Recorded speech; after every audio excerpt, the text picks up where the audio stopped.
todo mundo sabendo que o governo vai taxar a Shopee, Shein, AliExpress, enfim, estes sites que principalmente têm como clientes, principalmente, mulheres pobres, que compram lá um vestido barato. Ou seja, o governo, que se diz ser o governo dos pobres, vai fazer o pobre pagar mais caro. Hoje eu quero mostrar o que está por trás disso e o que a Bíblia tem a dizer sobre esses absurdos. Sim, a Bíblia tem muito a dizer. Quero mostrar que isso é imoral, é de uma canalice absurda e que o Felipe Neto é um mentiroso. Curta, comente, se inscreva e bora para mais um vídeo. Gente, antes só um aviso rápido. A minha caravana para Israel deste ano já não tem mais vaga, mas para o ano que vem a gente vai para Israel e Grécia. Se você quiser estar comigo lá com a gente, o telefone da Fernanda está aqui, aqui na descrição, entre em contato com ela. Vamos lá. Gente, com certeza vocês viram o vídeo do economista, do teólogo, filósofo, da foca,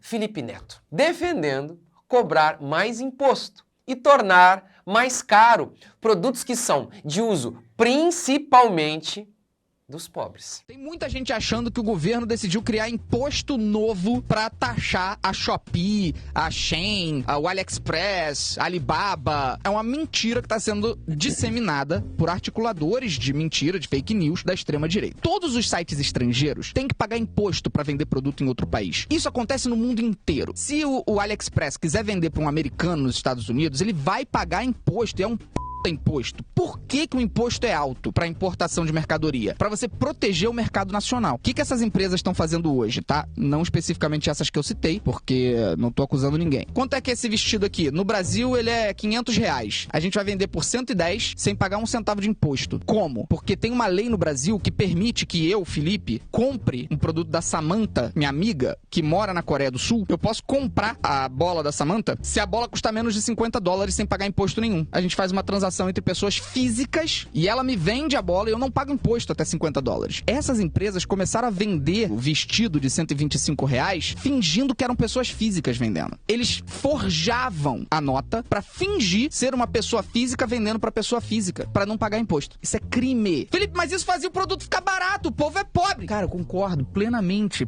é óbvio que é uma merda ter que desfazer essa situação agora. De quem é a culpa? Do desgraçado que não coibiu isso ali atrás. Não fez nada, porque sabia que ia ser impopular se fizesse. Então, o que tá acontecendo agora é simplesmente o governo chegar e falar assim, chega de farra. Isso tá quebrando empresa no Brasil, tá quebrando comerciante brasileiro. O produto final fica mais barato pro consumidor? Sim, fica. Mas a que custo? A gente não pode defender sonegação fiscal, galera. A gente vai defender isso agora, publicamente? Vamos proteger as empresas chinesas explorando o mercado brasileiro sem pagar R$1 de imposto? Porque eles não fazem isso em nenhum outro lugar do mundo. Tem que pagar imposto. Caso contrário, as consequências são muito mais graves para o ecossistema econômico brasileiro, que as coisas estão caras no Brasil, não há a menor dúvida. Aí é outro debate. E a gente realmente tem que ter esse debate. É bem provável que mesmo com 60% de aumento lá, ainda fique mais barato nesses sites chineses. Mas vai ter os 60% porque tem que pagar imposto. O gênio da economia disse o seguinte: por que o imposto é alto? Para proteger o mercado nacional. Ah, o governo vai cobrar essas empresas para proteger o mercado nacional. Tá. Agora eu vou traduzir para você o que significa de fato proteger o mercado interno. É proteger meia dúzia de empresários amigos do rei ao custo de fazer toda uma população pagar mais caro e assim ficar mais pobre do que já é. Samuel Johnson disse o seguinte: em todo o país, sempre é e deve ser do interesse da grande massa do povo comprar tudo o que deseja daqueles que vendem mais barato. Parece uma verdade autoevidente. Sempre a gente procura aquilo que é mais barato. Não precisa ser um gênio das leis econômicas para saber que o povo quer aquilo que é mais acessível a ele mesmo. Vamos explicar então como que funciona a coisa. Imagine que um empresário brasileiro, ele fabrique um guarda-chuva por R$10, mas uma empresa chinesa venda o mesmo por R$5. Sabe o que acontece? O empresário brasileiro deveria fazer o quê? Cortar custos, ralar o peito para produzir algo mais barato. Ou vazar daqui e ir fabricar em outro lugar, se aquele não consegue esses preços mais baratos. Enfim, mas isso dá muito trabalho. Então, o empresário brasileiro faz o quê? Ele vai até um político e diz o seguinte: ô meu filho, se você não impedir esses produtos baratos, esse guarda-chuva barato de entrar aqui, a minha empresa vai quebrar e não haverá dinheiro para a sua próxima campanha. E aí, o político, tão bem intencionado, o amante dos pobres, vem e diz o seguinte: gente, a fábrica de guarda-chuva emprega 1000 funcionários. Se continuar essa entrada de guarda-chuva chinês aqui, tão baratinho, essa empresa brasileira vai quebrar.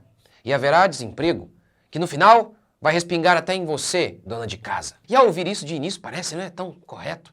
Puxa, mil pessoas ali vão perder o emprego, será que depois isso não vai afetar até a mim? Realmente, aquela empresa que vende um produto caro, ou seja, R$10, enquanto a chinesa vende o mesmo por 5, aquela empresa cara, ela vai quebrar. Mas veja bem, os 190 milhões de brasileiros estarão melhores, estarão mais ricos, eles estarão com R$5 a mais no bolso, por comprar o guarda-chuva chinês que é mais barato. É certo, então, prejudicar 190 milhões de brasileiros, a maioria pobre, para beneficiar um empresário rico brasileiro? E o brasileiro, se puder comprar o guarda-chuva mais barato, ele vai ter maior poder de compra. Ele vai gastar esses R$5 em outro lugar. Sim, porque você vai ter mais R$5 na sua carteira. Você vai utilizá-lo em outro lugar. Com isso, esse brasileiro com R$5 a mais no seu bolso, ele vai gerar outros empregos. Comprando, por exemplo, um brigadeiro, que antes ele não podia comprar, mas agora ele tem R$5. Vai comprar um brigadeiro. Agora, manter o emprego do fabricante de guarda-chuva incompetente tirou o emprego do fabricante de brigadeiro. E isso a esquerda não conta para você. Que no final, essa galera está impedindo a concorrência, está beneficiando alguns empresários amigos do rei. E, gente, isso não é só teoria, não. Os fatos comprovam que os países mais abertos ao comércio internacional não apenas não têm problemas de emprego, como também são, em média, 5 vezes mais ricos do que aqueles que decidem impor todos os tipos de entraves e barreiras à liberdade de seus cidadãos de importarem bens do exterior. No livro A Pobreza das Nações, Wayne Gruden cita algo muito interessante. Uma política japonesa que foi estabelecida em 1640 chamada Sakoku, que literalmente significa país fechado. Nada entrava e ninguém saía do país. E aí, veja que coisa interessante. A dieta dos japoneses era composta em 95% de cereais. O inglês já tinha até 25% de sua dieta composta de proteína. Isso seria a explicação para a diferença de altura entre esses povos. A altura média dos ingleses era de 1,70, dos japoneses 1,59. Outro exemplo de como a abertura para o mundo exterior apenas nos enriquece é o futebol. Países que abrem os seus campeonatos para jogadores de todo o mundo melhoram. Primeiro, porque os jogadores excelentes estão ali. Segundo, esses jogadores que vieram de outros países, eles elevam o nível do futebol local, com seu conhecimento e tudo aquilo que eles trazem para enriquecer o futebol daquele local. Mas tem mais. Pense que você pudesse adquirir produtos mais baratos para sua empresa, importando produtos do exterior. Com esses produtos mais baratos, você conseguiria ter preços mais baratos nos seus produtos e assim seria mais competitivo no mercado internacional. Mas, se você está impedido de comprar produtos mais baratos,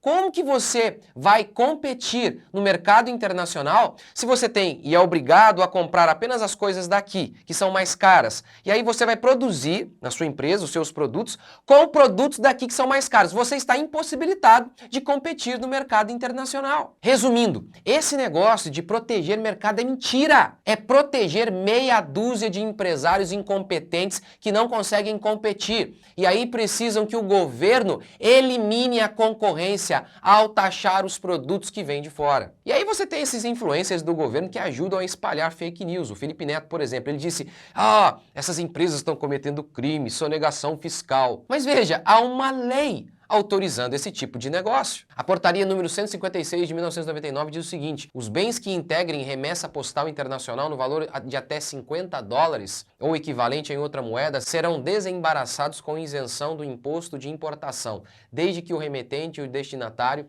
sejam pessoas físicas. E outra coisa, hein? Isso aí, é de 1999, isso nem foi ajustado de acordo com a inflação, continua ainda $50 só. Mas tá bom, tratemos agora de uma maneira espiritual e mostremos como que isso é pecaminoso. Tudo isso que o governo está fazendo é um negócio assim, é monstruoso, é monstruoso. Na prática, beneficia meia dúzia de mega empresários que se mantêm lucrando sozinhos, com pouca e às vezes nenhuma concorrência. É isso que acontece quando os políticos protegem a economia. Eles beneficiam uma meia dúzia de empresários que praticamente não têm concorrência. Veja o que diz a Escritura. Ai dos que ajuntam casa a casa, reúnem campo a campo, até que não haja mais lugar, e ficam como únicos moradores no meio da terra. A Bíblia aqui está descrevendo esses monopólios.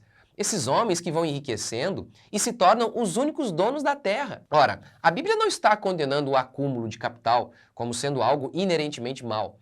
De forma alguma. Mas o texto se refere a esse acúmulo de capital de maneira injusta. E pode ter certeza, acumular capital sem concorrência, impedindo que outros compitam, jogando o peso desse absurdo, principalmente nas costas do pobre, definitivamente isso não é algo justo. Um exemplo. Carlos Slim é um dos homens mais ricos do mundo. Como? Monopólio. O governo protege o monopólio desse mexicano ao criar barreiras quase intransponíveis para os concorrentes. Eles eliminam o concorrente. Sabe como um traficante ele elimina o concorrente? Pum! Tiro. Sabe como o governo elimina a concorrência? Taxando. Criando burocracias tão terríveis que praticamente impedem outras empresas de entrarem no setor. E no final, quem sofre com isso somos nós, porque sem concorrência eles podem cobrar o preço que eles quiserem. A segunda coisa a ser dita é que a Bíblia mostra que somente governos injustos cobram impostos demais. O rei justo sustém a terra, mantém a terra, mas o amigo de impostos a transtorna. A curva de Laffer é uma teoria econômica que afirma que se o governo cobra muito imposto, ele acabará arrecadando menos. Se o governo cobra 0% de imposto, ele terá 0% de arrecadação. Mas se ele tiver 100% de imposto, ele não vai ter 100% de arrecadação. Ronald Reagan reduziu a taxa de imposto de 70% para 28% em seu país. O resultado é que a arrecadação saltou de 500 bilhões em 1980 para 1 trilhão em 1988. Por fim, impedir o povo de comprar o que ele quer, de quem ele quiser, atenta contra um direito humano natural, liberdade. A liberdade de fazer o que eu quiser com o meu dinheiro. Na Bíblia, a escravidão é sempre vista como um sinal da maldição de Deus sobre um povo. Deus prometeu a Israel que se o seu povo pecasse, Deus o entregaria para que o povo fosse escravizado por reis opressores dentro da própria nação e também Deus os entregaria para serem escravizados por outras nações. O governo disse que espera arrecadar 8 bilhões cobrando impostos. Este diz ser o governo dos pobres. Ele diz que os impostos são para os pobres. Veja, o governo está prometendo que vai pegar o dinheiro do pobre via imposto para depois devolver esse dinheiro em forma de algum serviço. Ora, ainda que isso acontecesse e esse dinheiro miraculosamente, milagrosamente não parasse na conta de algum político, o que seria liberdade? Que o governo pegasse o meu dinheiro e oferecesse serviços que ele julga que eu quero receber? Ou o que seria liberdade?